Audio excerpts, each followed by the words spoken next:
ஒரு அழகான காட்டில் சுறுசுறுப்பான ஒரு சிறிய அணில் வாழ்ந்து வந்தது. அதன் பெயர் மிட்டு. மிட்டுவுக்கு விளையாடுவது என்றால் மிகவும் பிடிக்கும். மரத்திலிருந்து மரம் பாய்ந்து குதிப்பது, பறவைகளுடன் பேசிக்கொண்டு நேரத்தை செலவிடுவதுமாக இருந்தது.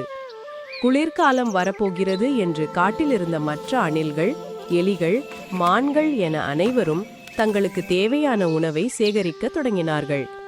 ஆனால் மிட்டுவோ, இப்போது சூரியன் எவ்வளவு வெப்பமாக இருக்கிறது, குளிர்காலம் வரை இன்னும் நிறைய நேரம் இருக்கிறது என்று சிரித்துக்கொண்டே கவலைப்படாமல் விளையாடியது. நாட்கள் கடந்து போனது. மரங்கள் தங்கள் இலைகளை உதிர்த்தன. குளிர்ந்த காற்று வீசத் தொடங்கியது.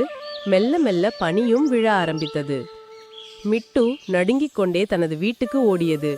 அப்போதுதான் தனது அறையில் உணவு இல்லை என்பதை அது உணர்ந்தது. அப்போது அணில் மிகவும் பயந்து விட்டது. அந்த சமயத்தில் அதன் நண்பியான பீனா என்ற பறவை மிட்டுவை பார்த்து, மிட்டு, என் அருகே வா, நான் உனக்கு சிறிது உணவு கொடுக்கிறேன் என்று சொன்னாள். மிட்டு நன்றி கூறி பீனாவிடம் போனது. இருவரும் சேர்ந்து குளிர்காலத்தை கடந்து சென்றனர். அடுத்த வருடம் குளிர் வருவதற்கு முன்பே மிட்டு எல்லாவற்றையும் தயார் செய்திருந்தது. இப்போது அது மற்ற அணில்களுக்கும் நினைவூட்டியது. கதையின் நீதி: எதிர்காலத்தை பற்றி சிந்தித்து சரியான நேரத்தில் உழைப்பதே பாதுகாப்பானது. சோம்பேறித்தனம் தற்காலிக இன்பத்தை கொடுக்கும், ஆனால் கடின உழைப்பே நிரந்தர பலனை தரும்.